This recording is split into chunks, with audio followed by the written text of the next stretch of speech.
Princess Azora of Aquilon hung suspended by energy restraints, her blue skin dulled by pain and exhaustion. The detention chamber reeked of metal and despair, each breath slicing like a blade. For 7 days, she'd endured torture at the hands of hegemon enforcers.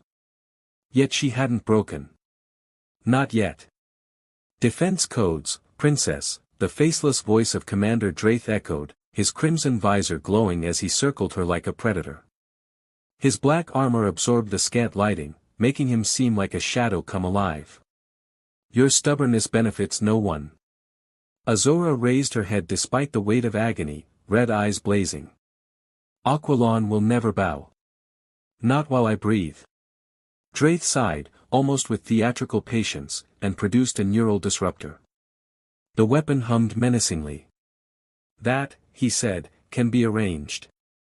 As he stepped forward, the disruptor in hand, a low rumble reverberated through the floor. It grew rapidly into a thunderous tremor. Then, with an ear-splitting boom, the chamber's entrance exploded inward, throwing shards of metal and smoke into the room. 2 mercenaries were vaporized instantly. The remaining ones barely had time to react before crimson plasma fire carved them down with pinpoint precision. Through the haze of smoke, a figure advanced. Tall and broad-shouldered, clad in tactical armor lined with glowing orange-blue accents, he moved like liquid danger. A human. His rifle spun smoothly from target to target. One mercenary tried to rise, only to be gunned down mid-motion. Princess Azora, he called out, voice gravel and command. She blinked through the haze. Who are you? Mads Rowan, he replied, disabling her restraints with a device clipped to his belt. Friends call me Rogue. Former Starfighter Corps. As the restraints dropped, Azora's knees buckled. Her limbs trembled from days of suspended agony. She crumpled forward, but he caught her, cradling her like she weighed nothing. How did you?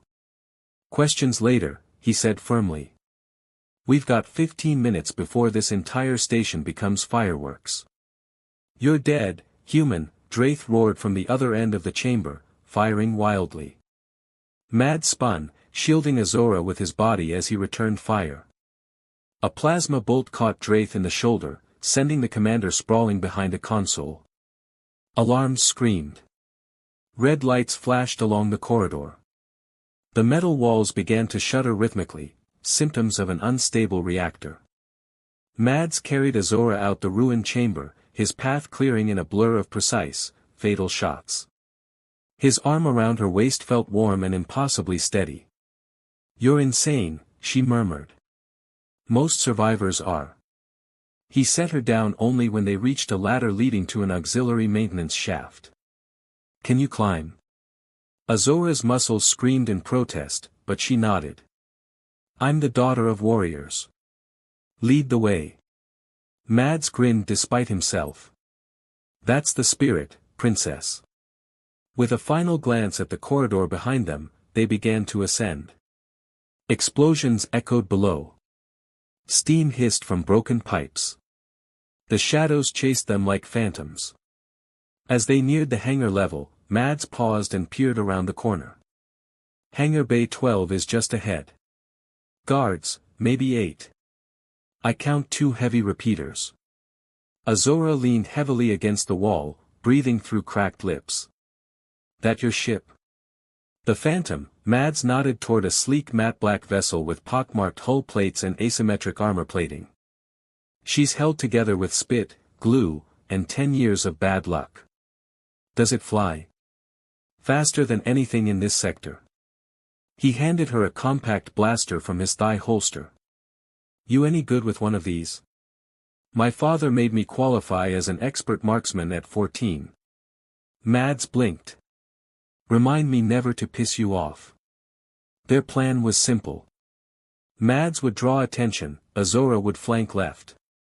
Then they'd sprint for the ship. On my mark, Mads whispered. He burst into the open, firing in tight, rhythmic bursts. 2 guards dropped immediately. Azora moved like flowing water, gliding to the side, shooting down a third before he could rotate his weapon. Blaster bolts screamed past them as they dashed toward the Phantom. Azora covered Mads as he keyed the ramp access code, 7734. The hatch hissed open.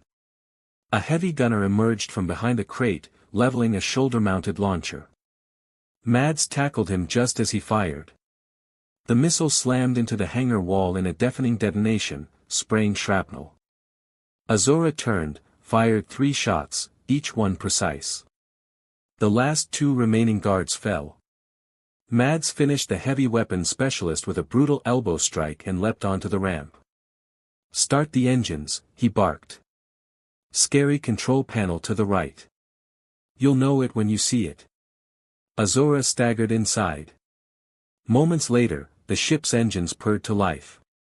Mads was halfway up the ramp when a plasma bolt shot past his ear. Commander Draith stood at the bay entrance, his armor scorched, but his eyes burning with hate. "You've signed your death warrant, human." Mads turned, leveled his rifle, and fired. The bolt struck Draith in the leg, knocking him backward. Inside the cockpit, Azora slid into the co-pilot seat. Her fingers danced across the unfamiliar console. Pre-flight complete. Shields at 60%. Good enough. "Hang on, Princess. This might get rough." The Phantom lifted off, engines whining as it spun toward the hangar's magnetic shield. "They're sealing the doors," Azora warned. "Not today." Mads launched 2 missiles. They streaked forward and exploded against the door mechanisms. The barrier sputtered and failed. The Phantom shot into the void. "Containment failure in 9 minutes," a mechanical voice echoed over the comms. Azora watched the massive fortress grow smaller on the screen. 30,000 troops, Mads said coldly. "The same ones who glassed Proxima 4. "I wasn't judging you," she whispered. He glanced at her. "You should." Before anything else could be said, proximity alarms screamed. 3 interceptors inbound, Azora reported. "We can't outrun them, not in a straight line." He banked hard, diving toward a nearby asteroid field. "Tell me you've done this before," she said. "Depends how you define done." The interceptors gave chase. Mads killed the main engines, relying on momentum, and spun the ship to face them. "Return the favor." Azora didn't hesitate. Her shots took out the lead ship's shield. It clipped a rock and exploded. "Nice shooting." Mads maneuvered between asteroids, baiting the other 2 into wasting missiles. The last missile tracked them relentlessly. Mads performed a barrel roll just as it struck a nearby asteroid. The explosion destroyed 1 interceptor. The last peeled away. "They're retreating." "Smart." Mads set a course away from the station. A blinding flash lit the screen. The station's core detonated, sending shockwaves across space. Azora watched silently, her expression unreadable. 30,000 gone, she murmured. 30,000 fewer threats, Mads replied. Or the beginning of 30,000 more. And in the flickering light of the explosion, as stars framed the dying fire behind them, she turned her face toward the human who had risked everything for her. A reckless pilot with a name she'd only just learned. And something, deep within her pain, shifted. Not all humans were monsters. Some, at least one, might be something else entirely. The Phantom slipped into the shadowed underbelly of the Vidian outpost like a ghost, its hull barely making a whisper as magnetic clamps latched onto the outer docking ring. A heavy mist drifted through the landing bay, coolant vapor and engine fumes mixing with the acrid tang of ionized metal. Mads Rowan sat tensely at the helm until the clamps locked. Only then did his jaw unclench. Behind him, Princess Azora adjusted the last of her dermal modifiers. Her once luminous blue skin now bore a muted beige tone. The artificial pigment matched the drab neutrality favored by many of Vidian's drifters and traitors. Mads turned briefly, checking her. "Contacts on?" he asked. Azora blinked. Her irises shimmered for a moment, then dulled into a human-like brown. Yes. Do I look convincing? He gave her a crooked grin. You look forgettable. Which is exactly what we need. She nodded, slipping up the hood of her neutral cloak, its woven fibers flickering with embedded distortion tech.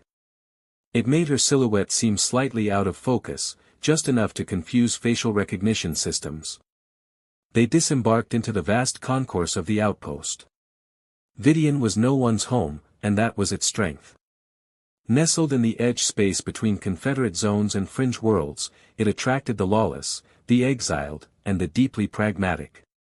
Surveillance drones floated like fat insects near the ceiling, scanning, transmitting, logging. A trio of bounty posters glowed across a broken hollow wall. Mads and Azora's images appeared in grainy red outlines. Above them, wanted for terrorism against hegemon peace. Do not approach. Azora's breath caught. They didn't waste time. They never do, Mads muttered. Come on. Cyrus won't wait long. Navigating Vidian was like slipping through veins of a decaying beast. Rusted corridors branched into layers of open-air markets, silent medbays, hacker dens, and rooms that never advertised their true purpose. Mads kept his head low and his hand near the small disruptor tucked inside his coat. They arrived at a metal slab door with a faded sigil of a cracked eye. Mads tapped a sequence into the door pad. A moment of silence, then it slid open. Inside was darkness, until a dull green glow from half-dead bulbs illuminated the room. Cyrus stood near a console, tall and gaunt, with a steel mesh running beneath the skin of his scalp. His eyes glinted silver, implanted lenses that clicked softly as they refocused. You always bring me trouble, Rowan, he said, voice like gravel on concrete. This time you brought a princess too. Azora stepped forward cautiously. How much do you know? Cyrus's lenses flickered. Enough. Hegemon's calling you an insurgent. They say you bombed the diplomatic chambers yourself. They framed your father's death as an inside coup. She flinched. That's a lie. Of course it is. But the truth's irrelevant when you control the narrative. They're using your disappearance as proof. They've broadcast it across the Confederation's net streams. You're now the symbol of chaos, not peace. Mads crossed his arms. We need information. And we need sanctuary. Cyrus motioned them deeper into the bunker. Sanctuary I can offer for maybe a night. Information, well, that depends on your appetite for bad news. He brought up a map on the console. Dozens of crimson lights pulsed across the star systems. Hegemon fleets are mobilizing, Cyrus said, gesturing at the dots. Not just toward Aquilon. They're stretching across the coral line and pushing into disputed water space. Azora's hands trembled slightly. They want to use this as an excuse to swallow entire sectors. That's always been the goal, Cyrus said grimly. Your father's peace talks were the last obstacle. With him gone and you framed, there's no voice strong enough to stop the war drums.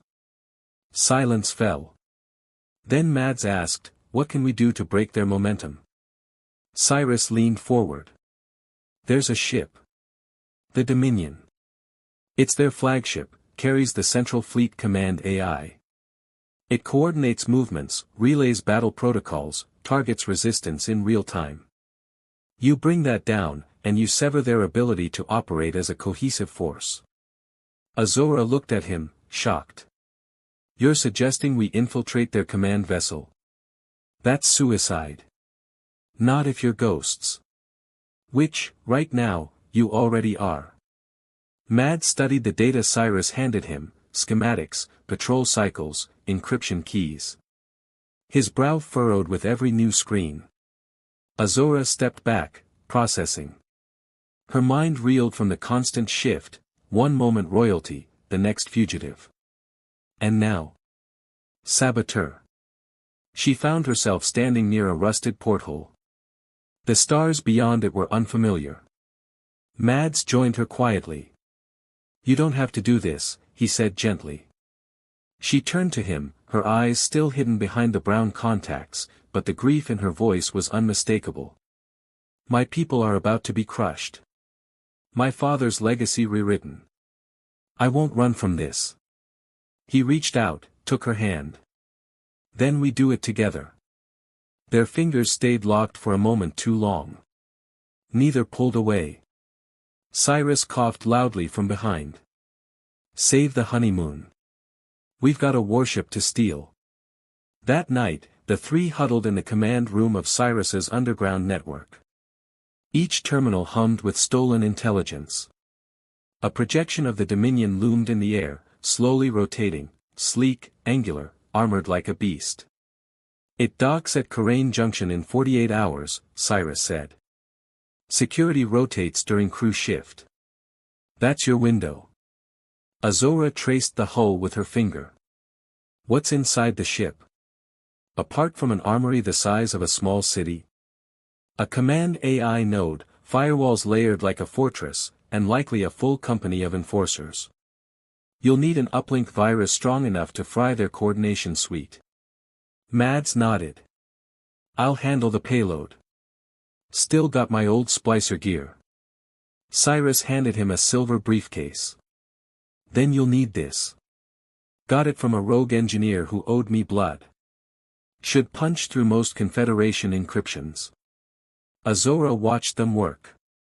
The scene reminded her of palace war councils, but rawer, more grounded. These weren't strategists playing with pawns. These were survivors with dirt under their nails and fury in their veins.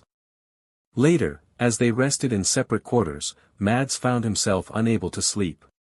He wandered the corridors until he found Azora again, sitting near the porthole. She looked over her shoulder. Couldn't sleep either.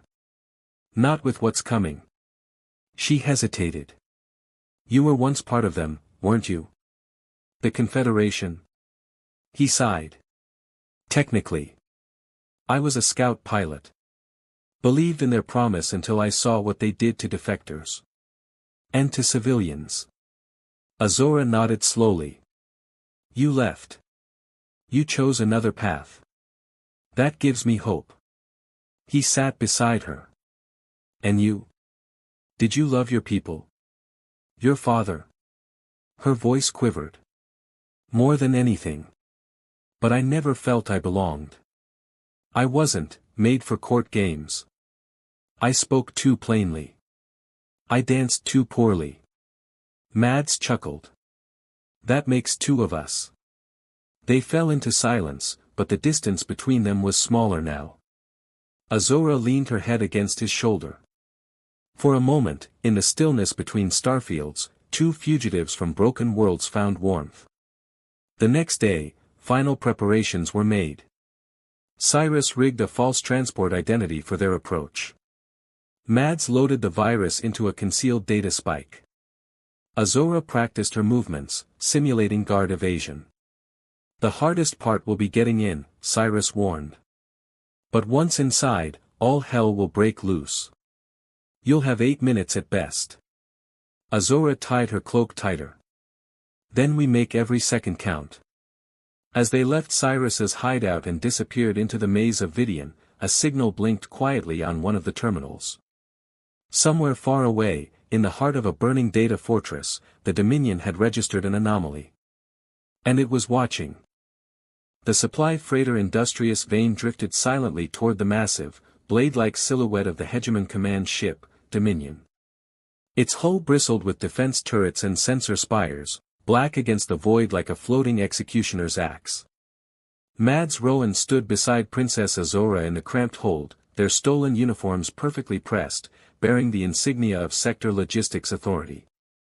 Underneath the glinting red Hegemon badges, hidden dermal patches shimmered with the signal-scrambling tech Cyrus had implanted. It was their only hope of slipping through unnoticed. Azora adjusted her cap, the synthetic contact lenses masking her violet eyes.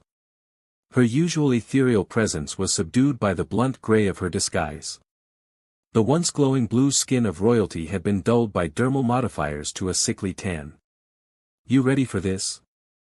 Mads asked, keeping his voice low. She gave a nod, her jaw tense. Let's make this count. For Aquilon. The freighter locked with the Dominion's hangar port. Inside, a procession of hegemon officers strode forward with scanners and data pads. Mads stepped off first, presenting the forged credentials. Supply Manifest T-9912, requisitioned by Sectional Command, he said. The lead officer barely glanced up. Your delay has been logged. Security sweeps are ongoing. Stay within the green corridors. Any deviation will be met with lethal force. Azora flinched slightly. Mads responded coolly, understood, Commander. They were waved through. Navigating the Dominion's internal structure was like threading through a nest of wasps. Armed personnel strode through hallways with mechanical precision. Surveillance drones hung like silver beetles from ceiling rails, occasionally zipping off to monitor elsewhere. Azora and Mads walked in lockstep, following the corridor overlays on the holomap Cyrus had provided. Command Core is 7 decks down, Mads murmured. If we reroute through the drone repair shafts, we can bypass most of the primary patrol loops. Azora's voice was tight. I feel like every heartbeat echoes here. Mads gave a half-smile. Then we'd better make sure they hear the right song. They reached the maintenance level of Deck 17. The hallway was silent except for the faint hum of energy conduits running along the floor. As they turned a corner, a tall officer emerged from a nearby alcove, Commander Vex. His presence was immediate and menacing.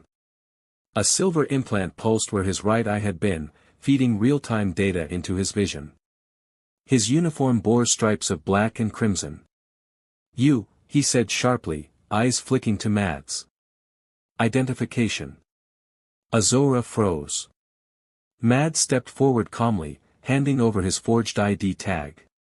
Vex took it, slotting it into his wrist terminal. Sector Logistics.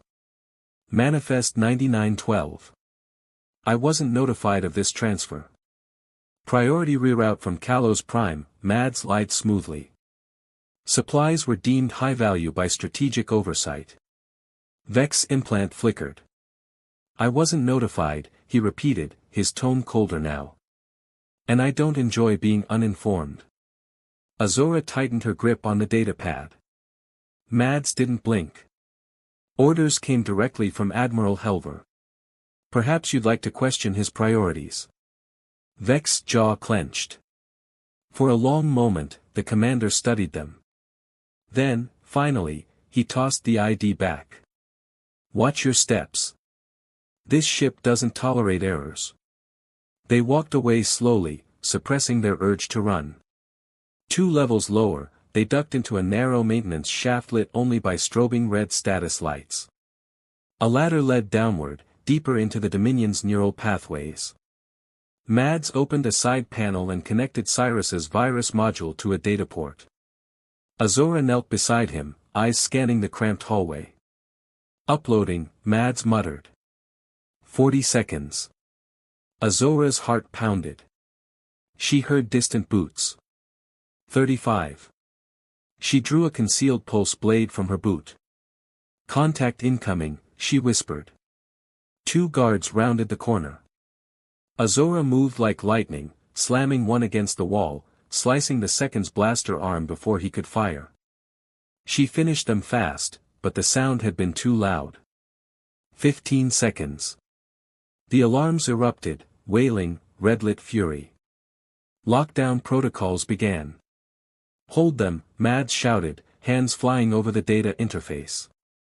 Azora slammed the door shut and braced against it as pounding began on the other side. A red warning flashed on the module. System is resisting. Mads shouted. We're out of time. Just 10 more seconds. The door shuddered. A blast scorched the metal.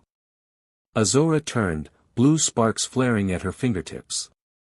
Her breath came ragged. Do it, Mads. He jammed the override spike. The virus surged through the Dominion's neural array. The lights flickered. Turret feeds went dark.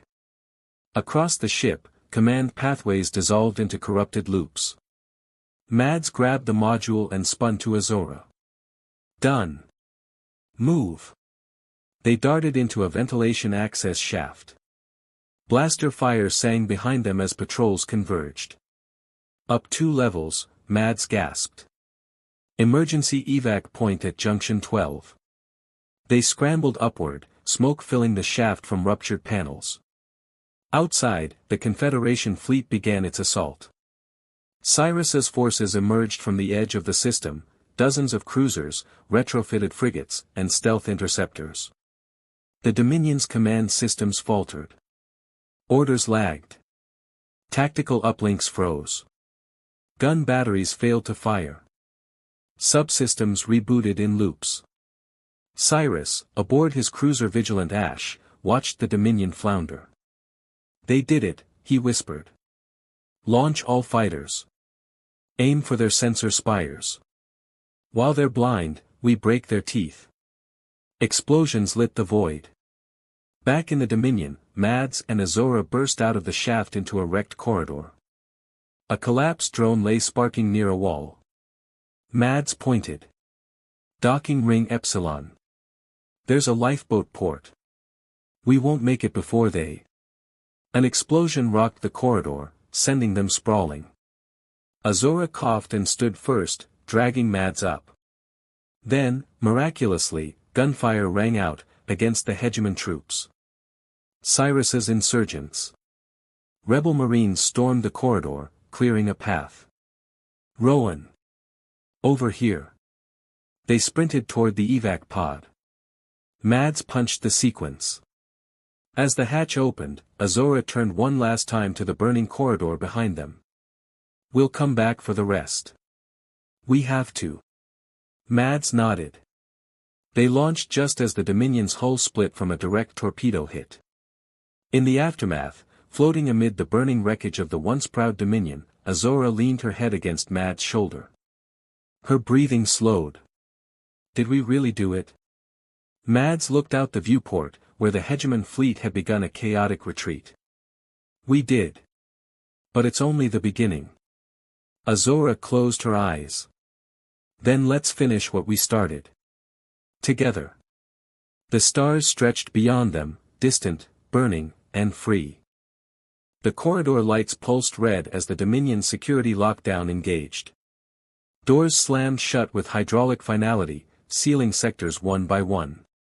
Echoes of alarm klaxons ricocheted off steel bulkheads like war drums, deafening in their urgency. Azora's breath steamed as she turned down the service shaft, her slender form darting between grates and conduits.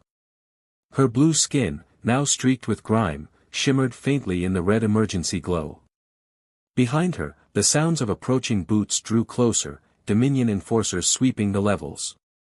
Go, she had shouted at Mads moments earlier, wrenching open the auxiliary hatch. If they catch both of us, it's over. You have to warn the Confederation. He had hesitated, eyes wild with fury and dread, but she pushed him through, slamming the hatch behind him.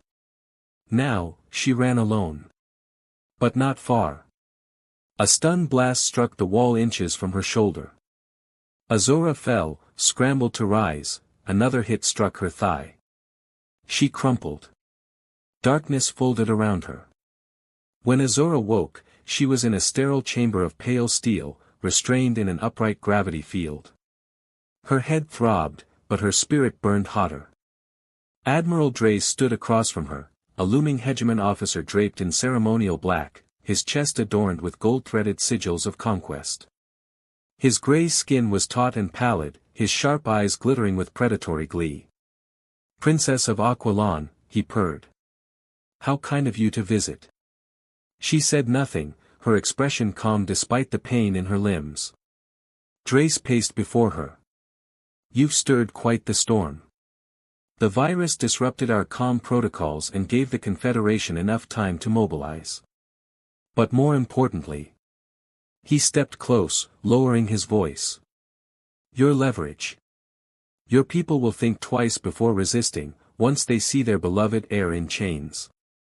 Azora met his gaze evenly. You don't understand my people at all. Drace smiled thinly. Perhaps not. But I understand power. And I know how to extract what I need. Meanwhile, Mads Rowan emerged from the smuggler's route aboard the Indomitable, the Confederation's flagship, battered and breathless. Marines scrambled when they saw him, but he pushed forward. I need to speak to Admiral Chorich. Now. A security officer blocked him. You can't just. I was part of the strike team on the Dominion. The princess is captured, we need to move now or she dies. The words snapped through the air like a whip. They reached the ears of someone who mattered. Minutes later, Mads stood in a command chamber, facing the stoic figure of Admiral Chorich, a tall, iron-jawed veteran with silver hair and eyes that had seen too many wars. Around them, a tactical hologram displayed the Dominion's schematics. You say you uploaded the virus. That it worked, Chorich said, his voice gravel. Yes, sir. Azora stayed behind so I could make it back. We have one shot to get her out. If we wait, they'll move her, or worse. Chorich stared hard. We don't launch rescues for individuals. She's not just an individual, Mads shot back. She's the soul of Aquilon. You want them to rise against the hegemon? Then save their symbol. Chorich held his gaze for a long moment. Then, he nodded to the operations officer. Assemble a strike unit. Prepare for boarding. Mads exhaled slowly, fists clenched. Thank you, sir. Chorich nodded once. You're leading it. Back aboard the Dominion, Azora's bindings released as a guard prodded her forward. They led her to the viewing deck, where Drace awaited beside a communications array. Time to make your statement, he said, gesturing to the cam unit. Azora stood tall. What lie would you have me speak? Drace approached slowly. You will tell Aquilon to surrender. You will call for peace under the hegemon banner. She turned her head. Never. He struck her. Her lip split, blue blood staining her chin. Before he could speak again, the alarms changed pitch, now a thunderous siren of imminent breach. Drace cursed. They're here. Azora smiled despite the blood. Told you. You don't understand my people. The Indomitable's boarding craft smashed through the Dominion's outer hull with surgical precision. Mads led the charge, his armor cinched tight, pulse rifle ready.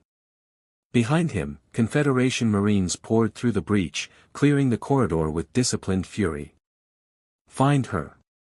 Mads barked, his voice amplified through the comms. Move. Gunfire erupted as Dominion enforcers responded. The passage became a battlefield, blasts scorched walls, bodies fell. But Mads pressed on, heart hammering. Guided by schematics and instinct, he reached the viewing deck. A guard lunged, Mads fired point blank. Another raised a weapon, Azora tackled him. Together again. You're late, she gasped. Took the scenic route. She hurled a dropped blaster to him. More guards charged in, led by Drace. He fired without hesitation, but Azora flanked him, using her agility to dive behind cover. Mads and Drace met in brutal hand-to-hand combat. The Admiral was stronger, but Mads was faster, and angrier. Azora seized a disruptor from a fallen soldier and fired into the control panel, initiating a partial decompression. Warning sirens blared, systems failed. Drace fell to a final blow from Mads, collapsing in defeat. Let's go, Mads growled. They ran, half-dragging each other, smoke and fire all around. They reached the evac point as the last dropship clung to the outer hull. They leapt. On the Indomitable, medics swarmed them as the Dominion reeled from the loss. Confused and leaderless, the hegemon retreated in fractured formations. Confederation ships pursued, but the battle was won. In the infirmary, Azora sat up groggily. Mads stood nearby, battered but whole. I thought I lost you, he whispered. She reached for his hand. I knew you'd come. He leaned down, brushing her forehead with a kiss. I'll never leave you again. Outside the viewport, Aquilon glowed bright in the distance, a free world. Later, Admiral Chorich addressed the gathered fleet via hololink. This is not the end. It's the beginning. The hegemon bleeds. The Confederation rises anew. From this day forward, we fight not as fragmented worlds, but as united people. Beside him, Azora stood in ceremonial dress, her posture regal yet resolute. Mads stood just behind her, silent but unwavering. When the speech ended, they found a quiet corner of the command deck. What now? Mads asked. She took his hand. Now we rebuild. Together. Outside, stars wheeled silently in the void, watching, waiting, as a new age began. The twin suns of Aquilon cast golden light across the palace gardens, setting the cascading waterfalls and crystalline spires aglow. 6 months had passed since the fall of the hegemon war machine and the Confederation's hard-fought victory. Now, under skies no longer scorched by warships, the world breathed again. Azora moved through the garden paths in soft silence, her once pristine ceremonial robes replaced by flowing fabrics of white and aquamarine, loosely draped over her gently swelling stomach. The child she carried was proof of all they had fought for, and all they had still to build. Mads Rowan walked beside her, dressed not in armor, but in a tailored navy tunic with a silver insignia, the mark of a Confederation peacemaker. Though the title was more political formality than military post, Mads wore it with surprising ease. Peace, after all, had never been part of his plan. And yet, somehow, she had made it his. They walked slowly beneath the shade of silken leaf trees, whose lavender petals drifted down in quiet waves. Azora's fingers brushed his. I never imagined we'd live to see this, she whispered. Mads smiled, glancing at the horizon where the ocean shimmered like glass. I never imagined I'd be welcomed here, especially by your father. King Theron may be stubborn, Azora said, smiling faintly. But he is not blind. He knows who saved his daughter. And our world. They stopped before a small, secluded pool where luminous fish danced beneath the surface. Mads crouched and scooped up a stone, smooth, iridescent. When I was on the run, I used to dream of places like this. Quiet. Peaceful. Azora knelt beside him, their reflections mingling on the water. And now?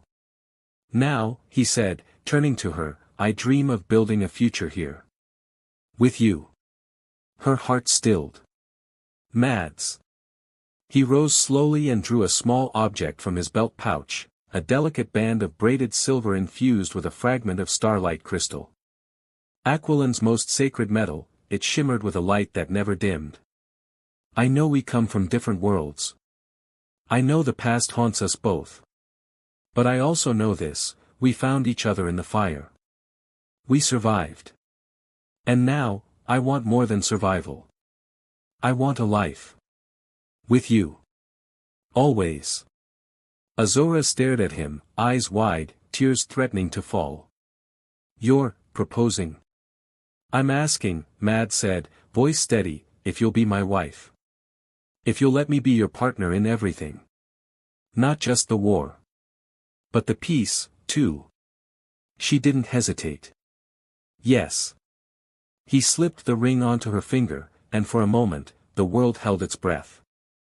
Then a soft rustle came from the edge of the garden.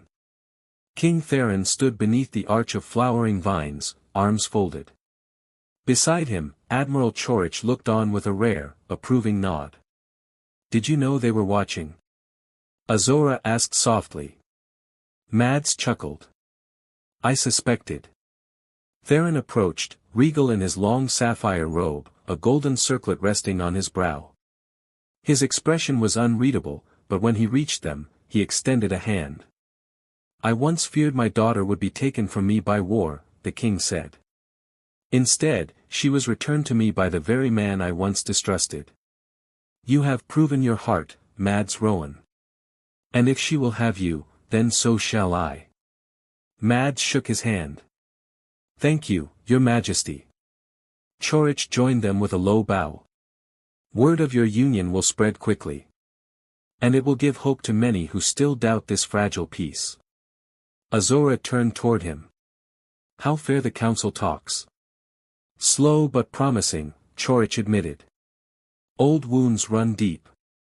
But your voices, yours and Mads, carry weight.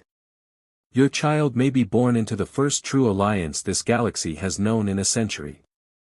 Azora touched her stomach. Then we must ensure it endures. That night, beneath the stars that once bore witness to fire and ruin, a ceremony was held. No grand procession. No formal display. Just friends, allies, and family gathered beneath a domed pavilion draped in silver cloth and soft lanterns. The scent of sky blossoms filled the air. Azora wore a gown of flowing pearl shade, her hair woven with starlight strands. Mads stood in a simple tunic, adorned only by a sash bearing the symbol of the new confederation. They spoke no oaths of politics or power. Only truth. I was forged by war, Mads said, holding her hands. But I was changed by you. I never believed in anything beyond survival. Until you. And I was caged by duty, Azora replied, voice clear and strong. But you showed me freedom. Not for my people, but for them.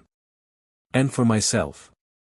As their lips met, the crowd erupted into cheers, diplomats and warriors, scholars and citizens alike.